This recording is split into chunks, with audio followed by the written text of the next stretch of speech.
Hello everybody and welcome to the Smokey Scale.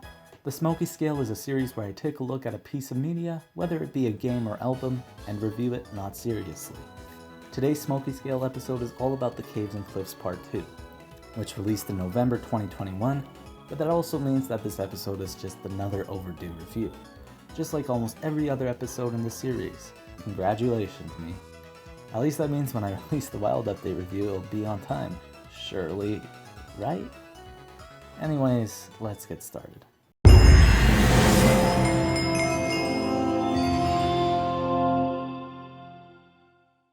Alright, it's not a lie that Minecraft 1.18 didn't offer anything new in terms of gameplay that wasn't already added in Part 1.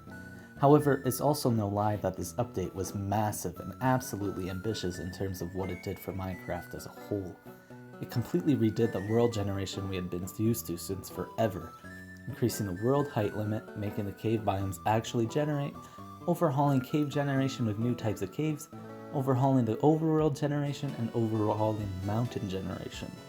Not only that, but it also offered full seed parity in between the Java and Bedrock editions of the game, as well as making blending in between old and new chunks a feature.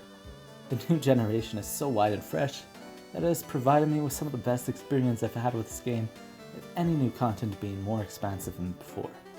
The gameplay of the Caves and Cliffs Part 2 genuinely deserves a 5 out of 5 on the Smokey scale, and offers so much in its scale despite not adding anything else in terms of blocks, mobs, or structures.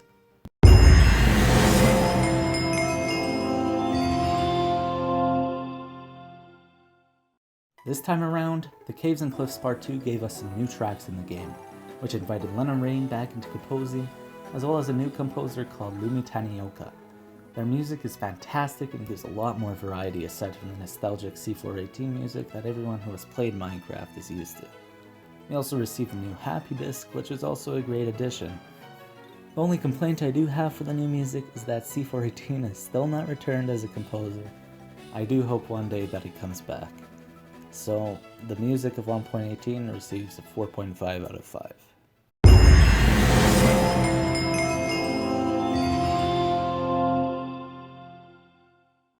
The quality of the Caves and Cliffs Part 2 is without doubt another feat of Mojang Studios. However, that doesn't come without its own issues that I've personally encountered. Firstly, sometimes rivers or lakes in old chunks cut off entirely when blending with new chunks, leaving a weird crust over the old water sources. Secondly, shattered savanna terrain just doesn't blend at all in certain areas. Either way, it is still of really good quality and Mojang should be happy with what they created. I'm giving the quality of 1.18 a 4 out of 5 on the Smokey scale.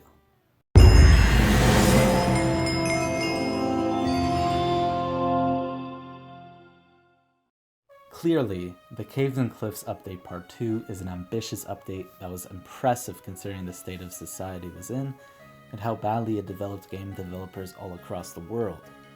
If you are an explorer or like to build, this update is good for you and offers you tons of opportunities like in 1.17. And even technical players can get into some of the stuff introduced as a whole in the Caves and Cliffs update. Overall, Minecraft Caves and Cliffs Part 2 receives a 90% on the Smokey scale. I'm not sure if that's higher or lower than what the Nether update got, but you should get it by now. This update is good, and I'm glad I caught up with the updates for these reviews. Anyways, that's about it. See ya.